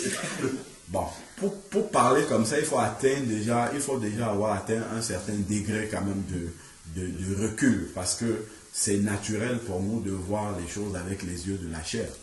Parce que en général, dans l'épreuve, la chair souffre énormément, mais l'esprit, lui, se fortifie. Et c'est difficile pour nous de voir avec les yeux de l'esprit. C'est très, très difficile. Hein. Surtout quand c'est nous-mêmes qui traversons l'épreuve. C'est plus facile quand on est à côté et qu'on peut conseiller celui qui a. Mais mon frère, ma soeur, mais vois avec les yeux de l'esprit. Mais quand toi-même, ça peut t'arriver. Là, tes yeux de l'esprit seront fermés. Tu vois. Parce que nous sommes encore dans la chair, un peu, mais le Seigneur veut que nous laissions de plus en plus la chair de côté et que nous voyons avec les yeux de l'esprit. Ça c'est important. C'est important de voir vraiment que le Seigneur travaille dans la durée. Le Seigneur n'est pas dans la précipitation. Il a son agenda à lui. C'est vrai que nous, on est souvent pressés. On peut prier pour un, surtout pour les conversions des nôtres. On est souvent impatient, ainsi de suite. Mais le Seigneur sait comment il fait les choses. Et on doit vraiment avoir cette confiance-là que le Seigneur va accomplir en son temps. Comme il fait toutes choses bonnes en son temps. Amen. Un verset qui illustre bien ce que le frère vient de te dire en fait. Amen. Alors, épître de Jacques, chapitre 1 au verset 2. Qu'est-ce qu'il dit? Mes frères, regardez comme un sujet de joie complète les diverses épreuves auxquelles vous pouvez être exposés. Comme un sujet de joie. Exactement un sujet de joie complète. Donc, si je n'ai pas les épreuves, je suis mécontent. C'est ce qui est écrit. Regardez comme un sujet de joie complète les diverses épreuves auxquelles vous pouvez être exposés, sachant que l'épreuve de votre foi produit la patience. Donc Dieu nous amène dans une épreuve pour un but bien précis. C'est pour travailler quelque chose en nous. Mais il faut que la patience accomplisse parfaitement son œuvre, afin que vous soyez parfaits et accomplis sans faillir en rien. Donc l'épreuve dans la vie d'un chrétien, c'est quelque chose, c'est un chemin où on est obligé de passer par là. En fait. Il n'y a pas d'autre. Dieu nous forge là-dedans en fait. Quelqu'un prenait l'exemple en fait des olives du pressoir. En fait, Jésus dans le jardin de Gethsémani, on voit souvent olives, pressoir, huile.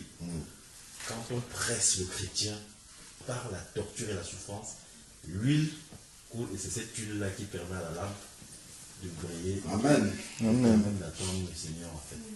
C'est vraiment quelque chose, donc c'est inhérent à la vie du chrétien en fait.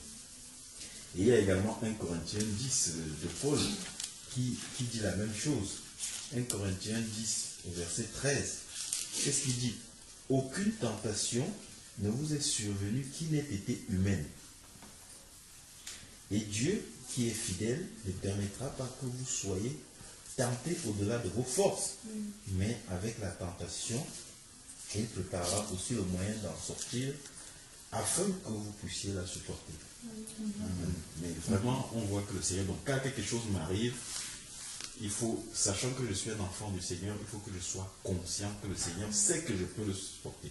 Je peux franchir cet obstacle-là. Je m'arrange à le franchir et, comme Jacques dit, sujet de joie. Amen. Amen. Amen. Je vais juste ajouter un peu quelque chose dans ce que le frère vient de dire dans Éphésiens 4. Éphésiens 4, du verset 11. Il dit, et il a donné les uns comme apôtres, les autres comme prophètes, les autres comme évangélistes, les autres comme pasteurs et docteurs, pour le perfectionnement des saints, en vue de l'œuvre du ministère et de l'édification du corps de Christ, jusqu'à ce que nous soyons tous parvenus à l'unité de la foi, maintenant, et de la connaissance du Fils de Dieu. Et de la connaissance du Fils de Dieu. Comment? Ça veut donc dire que lorsque le Seigneur a mis parmi nous ces personnes, c'est pour que nous puissions connaître le Fils de Dieu. Ça veut donc dire que nous pouvons nous dire être disciples du Seigneur sans connaître réellement le Fils de Dieu. Et comment nous allons le connaître? C'est au travers de la vie que le Christ, parce que quelqu'un s'identifie pour connaître Alain Patrick. Il faudrait que je connaisse réellement quelle est la vie que Alain Patrick a menée. Je ne peux pas dire que je connais le frère Jean-Paul si je ne connais pas la vie que le frère Jean-Paul mène. Si je ne connais pas la vie que le frère Jean-Paul a menée, je ne peux pas dire que je connais le frère Jean-Paul. Je ne peux pas dire, oui, je connais le frère Jean-Paul simplement parce que je l'ai vu passer en route. Non. Il faut que je sache qu'est-ce qui se passe dans la vie du frère Jean-Paul. Le frère vient d'avoir un enfant, une fille. Ah, là, je commence à connaître le frère Jean-Paul. Je suis déjà différent de quelqu'un, d'un passant de la route, qui l'a vu simplement en disant, j'ai vu le frère Jean-Paul, c'est un jeune homme qui peut avoir 1m60 et ceci. Non, ça c'est connu de tout le monde. Mais maintenant, comment est-ce que le chrétien doit connaître Christ, le Fils de Dieu? Pour connaître le Fils de Dieu, il faut savoir qu'est-ce que le Fils de Dieu a mené comme vie. Est-ce que le Fils de Dieu a mené dans l'opulence? Lui qui nous rappelle qu'il n'avait même pas où poser sa tête. Est-ce que le Fils de Dieu a roulé dans les grosses Pajero? Lui qui, lorsqu'il allait à la croix, a demandé qu'on aille chercher l'anneau. Mais aujourd'hui, voilà ce qui se passe. Quelqu'un dit, je connais Dieu, je suis un serviteur de Dieu. Mais nous voyons des gratte-ciels qui montent.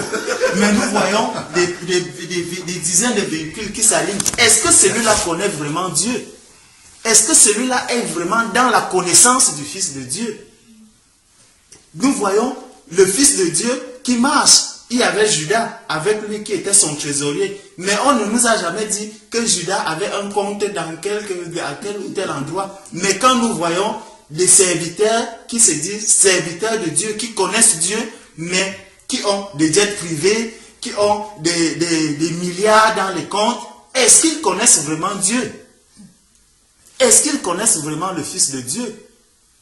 Le Seigneur dit qu'il a mis les apôtres, les évêques, pour la connaissance. Il dit bien, pour le perfectionnement des saints en vue de l'œuvre du ministère de l'édification du cœur de Christ, jusqu'à ce que nous soyons parvenus à l'unité de la foi, ce n'est pas tout, et de la connaissance du Fils de Dieu à l'état d'homme fait. Donc, celui qui connaît vraiment Christ tel qu'il a vécu, c'est celui-là qui parviendra à l'état d'homme fait. Amen. Ce n'est pas parce que nous allons nous asseoir, annoncer la bonne nouvelle, faire ceci, faire cela, que nous connaissons Christ. Il faut que nous connaissions qui était Christ, comment Christ a vécu. Si tu ne connais pas comment Christ a vécu et que tu ne vis pas comme Christ, tu ne peux pas être un véritable serviteur de Dieu. Tu ne le connais même pas. Tu connais Christ comme tu connais le frère Jean-Paul qui va dire, c'est un bonhomme qui portait une chemise rouge avec des rayures. Voilà comment beaucoup connaissent Christ. Beaucoup ne connaissent pas réellement qui était Christ. Pourquoi est-ce que Christ est venu mourir? Est-ce que Christ est venu mourir pour nous rendre prospères, pour nous donner de l'argent, pour nous donner des bâtiments, pour nous donner ceci, pour faire de nous, pour nous donner la gloire de ce monde? Jésus en aucun moment n'a voulu qu'on le nomme ministre, il n'a jamais voulu qu'on le nomme chef d'État, il n'a jamais voulu qu'on le fasse ceci dans ce monde. Alors que tout cela, c'est lui qui le détient dans sa main. Il est le roi des rois. Mais lorsqu'il était dans ce monde, il a dit que il est venu juste pour sauver, pour mourir pour les autres. Est-ce que nous sommes vraiment prêts à mourir pour les autres aujourd'hui? Est-ce que nous voyons ceux qui souffrent autour de nous et nous disons serviteurs du Seigneur? Comment est-ce que nous vivons avec ces personnes qui vivent tout autour de nous? Nous sommes dans une opulence qui n'a pas de nom, alors que dans notre entourage, il y a des misérables. Jésus, lorsque nous avons vu, il a regardé la foule qui a passé 3 jours sans manger. Il a dit non, je ne peux pas laisser partir ces personnes.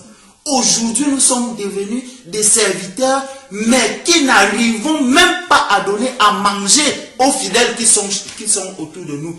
Quand je me rappelle que beaucoup dans des villages, chez moi, apportent des œufs, et tu vois une vieille maman qui te nourrit chaque jour, qui se nourrit mal.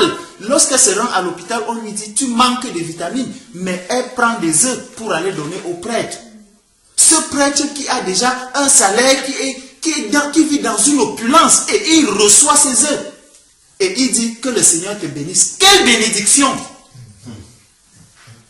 Quelle bénédiction le Seigneur va donner à cette dame. Est-ce que tu sais que toi, le serviteur, c'est toi que le Seigneur voudrait utiliser pour que cette femme connaisse que réellement Christ, c'est celui-là qui est venu donner à manger à ceux qui n'avaient pas, à ceux qui avaient faim, qui est venu donner à boire à ceux qui avaient soif. Parce que lui-même dit, j'avais faim, tu m'as donné à manger, j'avais soif, tu m'as donné à boire. Voilà comment connaître Christ. Mais est-ce que nous connaissons encore Christ de cette manière aujourd'hui?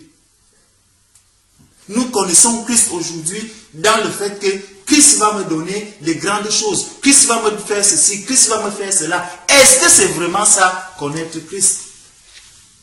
Le Seigneur dit, il voudrait nous amener à la connaissance du Fils de Dieu, à l'état d'homme fait, à la mesure de la stature parfaite de Christ. Voilà la stature parfaite de Christ. Christ n'est pas venu pour nous donner la richesse de ce monde.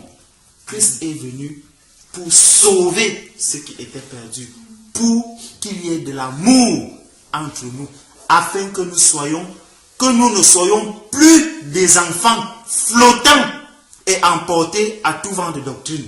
Quand nous voyons comment les hommes, les politiciens se comportent d'une certaine manière, nous qui nous disons serviteurs de Dieu, nous nous comportons également de cette manière. Nous faisons de la politique. Est-ce que les chrétiens sont devenus des politiciens? Est-ce que quelque part, Jésus s'est inscrit dans un parti politique pour dire, je commence maintenant à voter pour tel ou à voter? Il dit que c'est lui qui établit ses autorités.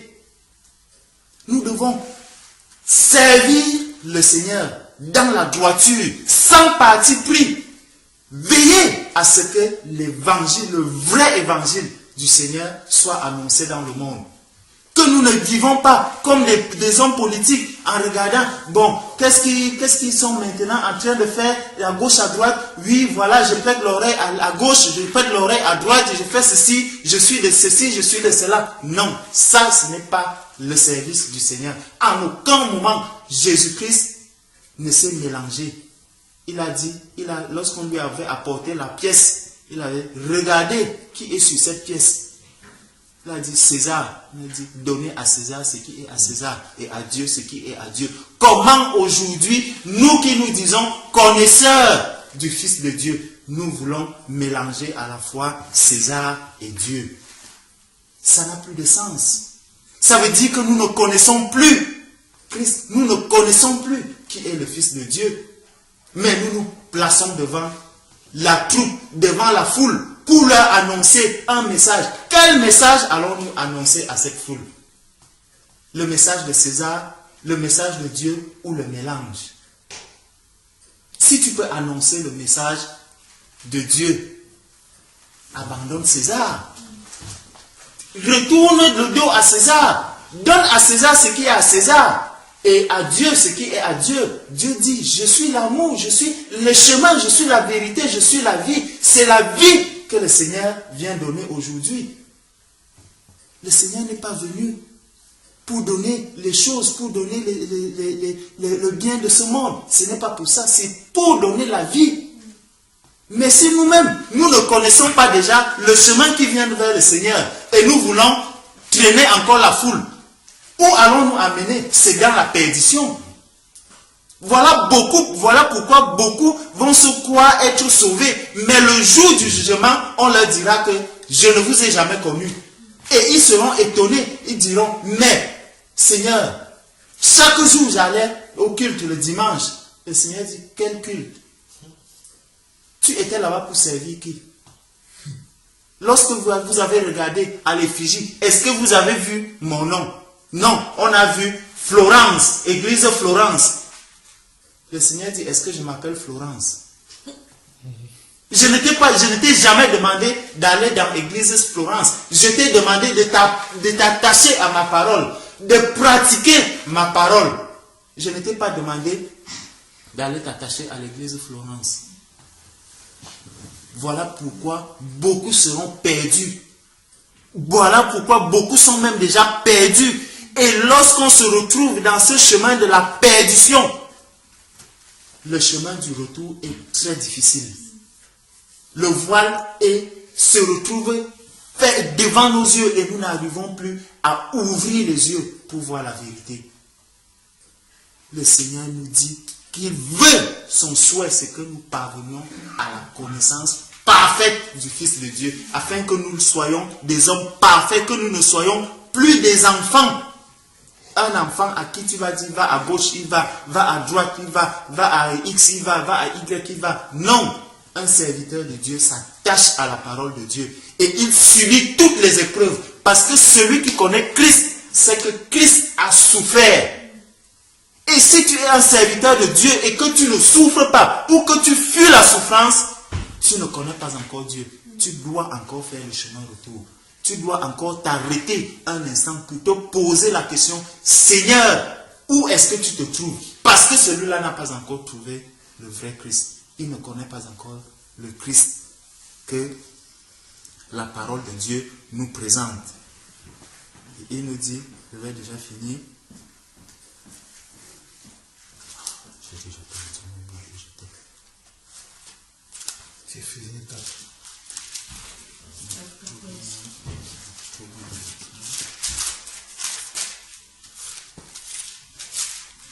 Les enfants flottants et emportés à tout vent de doctrine par la tromperie des hommes, par leur ruse dans les moyens de la séduction. Voilà comment les hommes vont nous tromper. Tu es déjà trompé toi-même, tu sais, et beaucoup sont conscients du fait qu'ils sont déjà trompés. Ils sont trompés parce qu'ils se sont mélangés les pédales, ils se sont enfoncés dans des choses où aujourd'hui, eux-mêmes n'arrivent plus à sortir, mais ils veulent montrer un autre visage au monde, ils veulent montrer un autre aspect à l'extérieur, pour que la foule soient aussi perdus comme eux. Le Seigneur dit que nous ne devons plus vivre comme ces enfants, mais nous devons avoir le discernement. Nous ne devons plus être emportés par tout vent de doctrine, par la tromperie des hommes, par la ruse, dans les moyens de la séduction, mais que, professant la vérité dans la charité, nous croissions à tous égards à celui qui est le chef, Christ. Nous sommes appelés à croître dans la vérité. Et pour croître dans cette vérité, il faut connaître Christ. Il faut vivre comme Christ. Et vivre comme Christ signifie accepter la croix, porter ta croix et avancer avec ta croix. Amen. Amen. Donc être rempli, en fait, c'est être rempli de Christ. Amen. Être rempli de Christ, tu ne peux pas être rempli de quelque chose si tu ne vis pas la chose. Et là, la différence avec l'enfant qui est flottant, si tu prends un récipient ici, là, un verre par exemple, un verre en plastique, si tu le mets ici, s'il y a l'air qui souffle, le plastique il va se déplacer partout parce qu'il est vide. Par contre, s'il est plein, s'il y a de l'eau dedans, ou bien une substance dedans, là, l'air va venir. Il va falloir que l'air là soit beaucoup plus fort que le contenu pour que le verre se renverse. Et c'est ça. Si tu n'es pas rempli de Christ, tu seras flottant. Donc, rempli déjà, Christ c'est quoi? C'est la parole. Si tu n'es pas rempli de la parole, déjà les épreuves, tout ça, ça va te balayer très vite parce que tu n'auras pas le discernement pour comprendre ce qui se passe. Donc, voilà pourquoi, que ça soit la séduction qui arrive, tu n'auras pas le discernement parce que tu n'es pas rempli de Christ, rempli de la parole, rempli du discernement, rempli des armes pour combattre toutes ces choses-là. Donc, c'est pour cela que effectivement, l'état d'homme fait, comme le frère est en train d'expliquer, rempli de la connaissance de Christ, ça va faire en sorte que tu aies du poids. Donc même si il y a des vents, des marées qui arrivent, tu vas rester stable, droit dans tes bottes. Quelqu'un vient, il te dit que moi je peux déplacer la tour Eiffel pour quitter de Paris là pour amener à New York. Tu dis, c'est bien. Parce que je continue, je reste. L'évangile que j'ai reçu là, c'est le bon, je ne bouge pas. C'est comme ça. Et puis les gens vont se fatiguer, vont partir. C'est à ce stade-là que nous devons arriver véritablement, non seulement être remplis de Christ, mais avoir la certitude que nous avons reçu le bon Christ et que nous pratiquons le bon Christ. Nous croyons au bon Christ avec son évangile, la vérité et non pas l'erreur. Ça, c'est vraiment important parce que si on croit aussi dans l'erreur, c'est la même chose, hein, c'est léger, ça vient, ça nous balaie directement. Amen. Amen. Il y a un dernier verset que je vais lire que Christ donne comme en fait, comment dire, garant. On a parlé vraiment de tout, ce qu'il faut faire. Il y a la parole, la foi vient de ce qu'on entend vient de la parole de Christ. Et il y a un verset toujours qui a attiré mon attention, vraiment quand Christ s'en va et il dit quelque chose à ses disciples. Voilà ce que vous allez faire, parce qu'il dit, celui qui persévérera jusqu'au bout sera sauvé. Et il donne le moyen en fait de persévérer jusqu'au bout. Qu'est-ce que vous devez faire pour vraiment pouvoir tenir debout? Et c'est Luc chapitre 21 au verset 34. Luc 21 verset 34. Il dit, prenez garde. Luc 21, 34. Prenez garde à vous-même, de crainte que votre cœur ne s'apaisantisse par les excès du manger et du boire, par les soucis de la vie, et que ce jour ne vienne sur vous à l'improviste. Car il viendra comme un filet sur tous ceux qui habitent sur la surface de la terre. Maintenant, verset 36. Veillez donc et priez en tout temps. Veillez donc et priez en tout temps, afin que vous ayez la force d'échapper à toutes ces choses qui arriveront et de paraître debout devant le Fils de l'homme. Amen. Donc la chose importante, c'est le trône. Être campé devant le trône de Dieu tout le temps. C'est pour ça que Jésus dit ici, priez en tout temps. C'est le même qui va dire, gardez mes commandements, faites ceci, résister, mais il sait que sans sa présence, nous ne pouvons pas y arriver. De même, il va dire dans Jean, sans moi, vous ne pouvez rien faire. Et c'est vraiment par cette prière, cette communion perpétuelle avec Dieu, comme il dit lui-même ici en tout temps, c'est ça qui nous donnera la force d'échapper à tout ce qui arrive. C'est ça qui nous donne la force de passer les épreuves. C'est ça qui nous donne la force d'échapper à toutes les ruses de l'ennemi. Parce que si on peut lire tout ça, si on se dit, ah bon, j'ai lu la parole, je sais qu'il faut lire, je connais les commandements, je vais les pratiquer pour être sauvé, alors là on va vraiment, on va droit dans le mur. Parce que c'est lui, c'est une grâce qu'il nous a faite, et c'est lui-même qui nous transforme tous les jours pour nous amener à ce que le frère disait. C'est un travail de Jésus-Christ, déjà par ses apôtres, et ensuite par nous-mêmes, par la prière, par le temps que nous mettons à part pour être devant son trône tous les jours. Et c'est ça qu'il dit, priez en tout temps, afin que vous ayez la force de tenir debout quand il paraîtra. Amen. Amen.